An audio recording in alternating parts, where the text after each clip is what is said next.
សួស្តីបងប្អូនទាំងអស់គ្នាថ្ងៃនេះមកលេងស្រុកកំណើតមកការប្អូន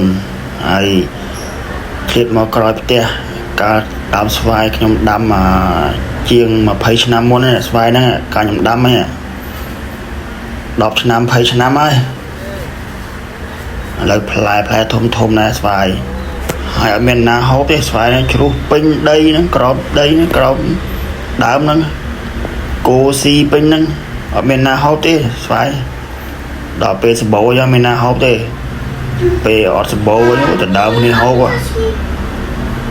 ហើយអ្នកនៅពេញហ្នឹងអត់មានអីហូបលេងទិញតែគេហូបហ្នឹងហើយនៅផ្ទះនោះស្វាយជ្រុះចោលស្អុយពេញទឹកពេញដីហ្នឹង